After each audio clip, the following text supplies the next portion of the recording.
Hi everyone. তো আজকে তোমাদের সাথে আমি আমার 9 মান্থ বেবি শাওয়ারের মেকআপ লুকটাকে শেয়ার করব।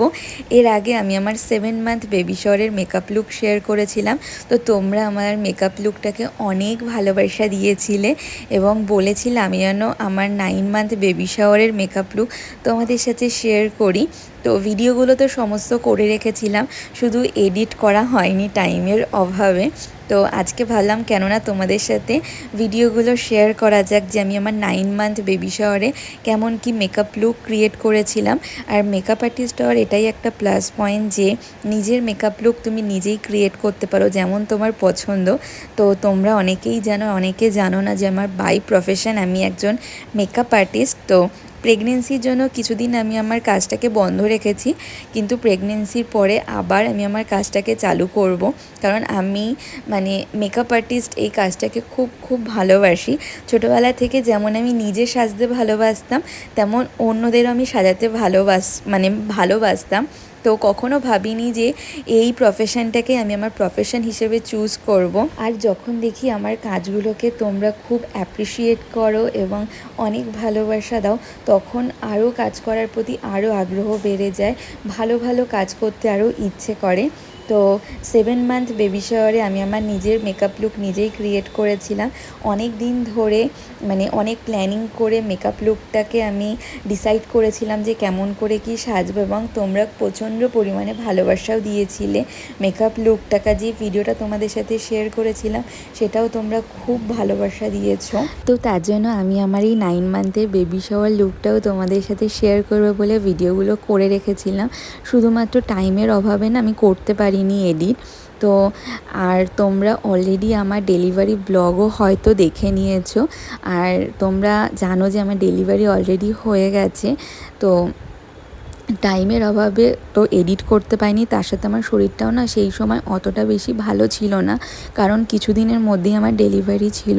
আর তোমরা জানো প্রেগনেন্সির একদম লাস্ট দিকে শরীরটা অত বেশি ভালো থাকে না, এক একটা প্রবলেম এক এক দিন স্টার্ট হয়। তো বাড়িতে সবাইকে বলেছিলাম যাতে একদম সিম্পলভাবে 9 মান্থের বেবি শাওয়ারটা করা হয়, কিন্তু কেউ আমার কথা শোনেনি, কারণ যেহেতু আমার বাপের বাড়ি থেকে 9 মান্থের বেবি শাওয়ারটা দেওয়া হচ্ছে, তো ওরা অনেক দিন ধরে অনেক কিছু প্ল্যানিং করেছিল যে কেমন করে কি ডেকোরেশন করবে, কি রান্নাবান্না হবে, সমস্ত কিছু ওরা প্ল্যানিং করে রেখেছিল। তা আমি বলা সত্ত্বেও কি আমার কথা শোনেনি, কারণ ওরা খুবই এক্সাইটেড ছিল আমার এই 9 মান্থের বেবি শাওয়ারটাকে নিয়ে। 9 মান্থের বেবি শাওয়ারের লুকটা আমি একদমই সিম্পল রেখেছিলাম, কারণ সেই সময় না প্রচণ্ড পরিমাণে গরম পড়েছিল। আর আমার বেবি শাওয়ার হয়েছিল ওই মার্চ মাসের 2 তারিখ। আর জানো মার্চ মাসে এখন থেকে এত পরিমাণে গরম পড়ে যায়, আর প্রেগনেন্সির টাইমে আমার মনে হয় গরমটা একটু বেশিই লাগে। আর আমার স্কিনের অবস্থা দেখেছো, এত পিগমেন্টেশন হয়ে গেছিল, আমি তো মেকআপ করতে বসে দেখে পুরো অবাক হয়ে গেছি যে আমার স্কিন প্রচণ্ড পরিমাণে ডাল হয়ে গেছে, ঘাড়ের কাছে পুরো কালো পিগমেন্টেশনের দাগ হয়ে গেছে। তো মেকআপ করছে আর ভাবছি যে 7 মান্থেরও যখন মেকআপ করেছিলাম তখন এতটা পরিমাণে স্কিনের অবস্থা বাজে ছিল না, কিন্তু এখন দিন দিন প্রচণ্ড পরিমাণে বাজে হয়ে যাচ্ছে। তো আমার স্কিন দেখে আর পিগমেন্টেশন দেখে তোমাদের কি মনে হচ্ছে যে আমার কি হতে পারে? আমি তো শুনেছি যদি ঘাড়ের পাশে কালো হয়ে যায়, চোখ মুখ ডাল হয়ে যায়, মুখে পিগমেন্টেশনের দাগ পড়ে যায়, তাহলে নাকি বেবি গার্ল হয়। তো এটা কি সত্যি না মিথ্যে আমি জানি না। তো তোমাদের কি মনে হয়? তো যদি আমাদের বেবি গার্ল হয় তাহলে তো খুবই খুশি হব, বেবি বয় হলেও আমরা খুবই খুশি হব, কিন্তু বেবি গার্ল হলে অনেকটা বেশি খুশি হব। আমাদের দুজনেরই ইচ্ছে যাতে আমাদের ঘরে একটা লক্ষ্মী আসুক। তো দেখা যাক কী হয়, ঠাকুর কী দিয়ে রেখেছে আমার কোলে। তো তোমাদের কি মনে হয় যে আমাদের কি হতে চলেছে? তো এইদিকে আমার মেকআপ অলমোস্ট কমপ্লিট হওয়ার পথে।